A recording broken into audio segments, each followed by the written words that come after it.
Are you the scapegoat in the narcissistic family? Maybe you're the one that always gets blamed for everything, and you're consistently made like you're not good enough.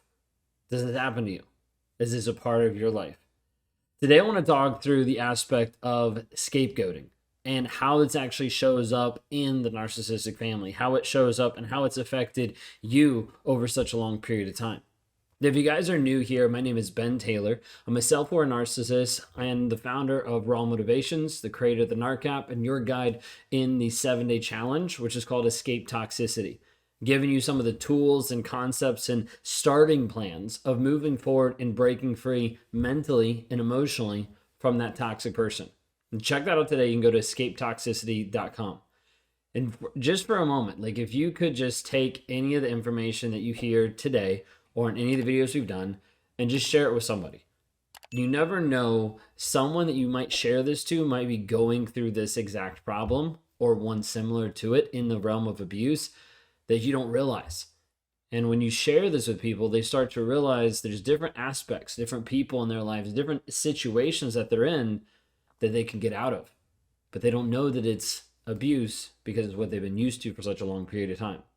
This oftentimes happens when you're in a toxic family dynamic and you become the scapegoat. You become the person that is blamed for everything. The person that has all the stuff that rolls downhill, rolls and impacts you because you're the one that everybody blames. You're the one that everybody says, oh, it's your fault.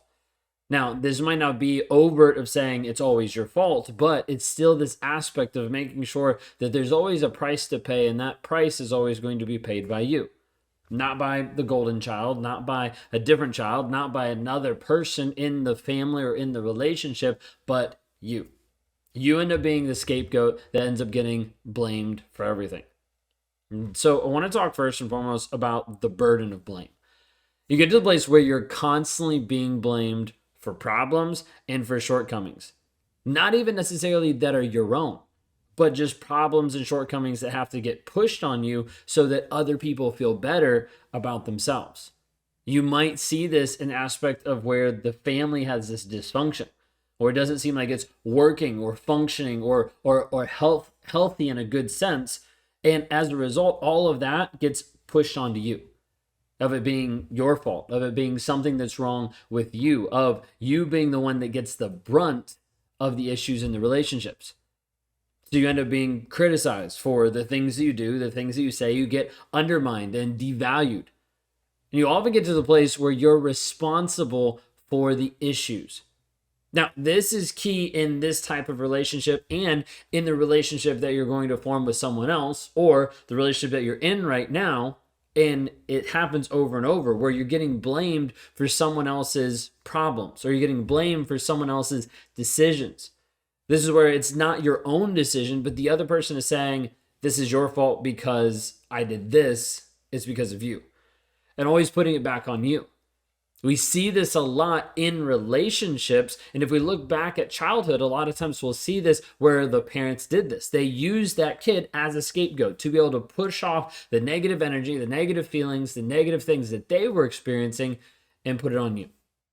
And then you get into another relationship and it feels normal. It feels natural because you're like, this feels normal based on my childhood, based on my upbringing, based on the things that have already happened in my life.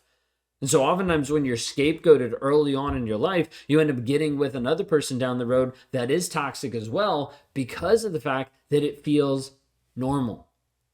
This is the hard part, is where narcissists will put and project their issues onto you to make you feel like you're the bad person so that they don't have to feel that they actually did something wrong. So they don't have to feel that they did anything different, that they did anything out of place. Like the whole goal of projecting anything on another person is so that I don't have to feel it. Like, oh no, that's how you're interpreting it. That's how you're thinking. That's on you, but it's still my actions. Narcissists are great at taking their actions, putting them on another person so that it is your fault. Did he do that? Did he do that in the relationship that you've been in? Do you see that in your past as far as your family dynamics growing up? Is this something that you saw in your life? Because what happens is you start to feel isolated in the family dynamic. You start to feel isolated in the relationship. You might be in the family with multiple siblings, parents, and everything, and you feel isolated and you're like, I don't get this. Why do I feel isolated? Oftentimes promoting this aspect of inadequacy and getting to a place where you have the emotional burden of someone else's actions and issues. Think of it this way, like you grew up in a narcissistic family. So many people that I talk to, we've talked to thousands of different people that have come out of narcissistic abuse, and a lot of them have had this predisposition to get in a toxic relationship based on their upbringing, based on the family that raised them. Not all, but a lot of them we see. And you get to the place in that family dynamic where you are always blamed for the family conflicts. Like it comes back to it being your fault, or something you said or something you did. And even if it was another sibling, even if it was someone else, you still got the brunt of it. You still got the blame for it, even when you had nothing to do with it, no part in it whatsoever. Like this constant piece of blame starts to affect your worth, starts to affect your confidence, starts to affect you on a day-to-day basis, because the people that say they love you are also the ones that are punishing and putting things on you over and over and over again. This has a giant impact on your well-being. Mentally, emotionally, physically, so many different things come out of this that end up hurting you. And it causes a giant toll. It causes this giant effect and this piece that oftentimes leaves these long-term emotional scars. These things that are affecting you for a long period of time. Anxiety, depression, a lack of self-esteem, a lack of self-worth, feeling like you're not good enough. Multiple things will come out of this. And over a period of time, it feels normal because it's what you grew up in. It's what was seemed normalized in the relationship. But then you start to notice the effect that actually has on you, especially when you have a child or when you're in the work environment and it's completely different. And you start to see and sense that, wait a second, this might not be the way that I actually want to be. This might not be normal compared to someone else and their relationship. Or this might not be normal based on what I'm interacting with someone else and hearing and seeing how their parents interact and respond, how their relationship's working. I'm like, wait a second, maybe this isn't what it's cracked up to be. And people start to realize and come to the conclusion that they're in a toxic relationship, but they've been used to it. It's felt normal because of the scapegoating. Because of what they're already predestined and preconditioned to see and to feel because of the fact of how they're raised. Because of the blame that had consistently been put on.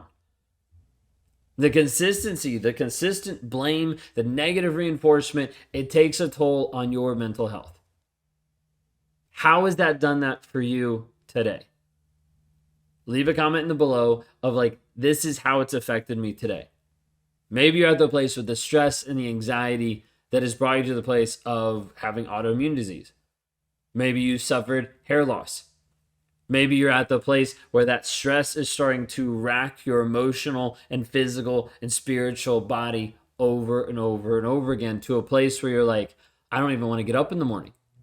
I feel depressed. I feel like, what is the point of life? Why should I even keep trying? Because this is too difficult. I don't know if I can work through this. And that depression is leaking out on how you interact with others, of your willingness to even show up for other friends and family, of you being able to show up and parent and lead your kids in a healthy way.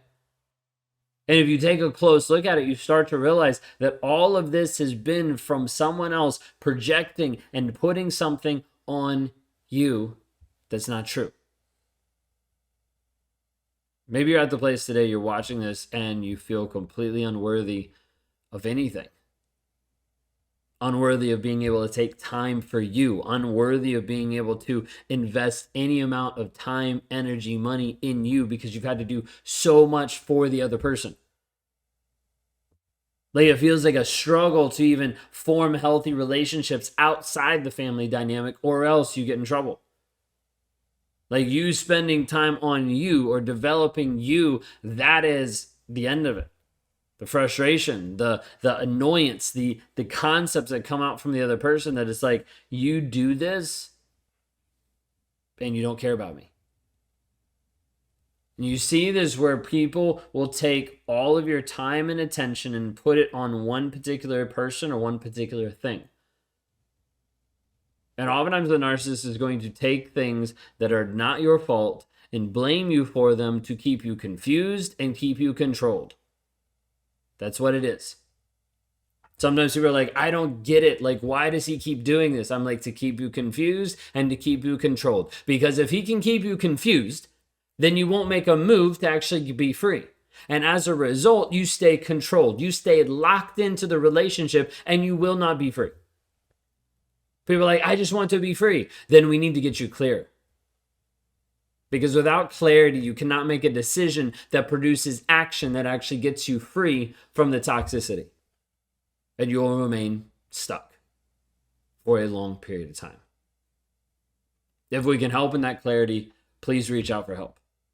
You can go to escapetoxicity.com for the 7-day challenge for $7, just giving you an idea and a starting place of where do I even start with dealing with narcissistic abuse? How do I process it? How do I deal with the reactive abuse, the guilt and the shame piece, the piece of like, how do I break free of the trauma bond? All those pieces we start to discuss in there.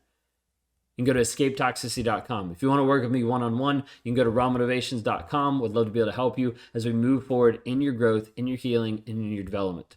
Thank you all so much. Y'all have a blessed day.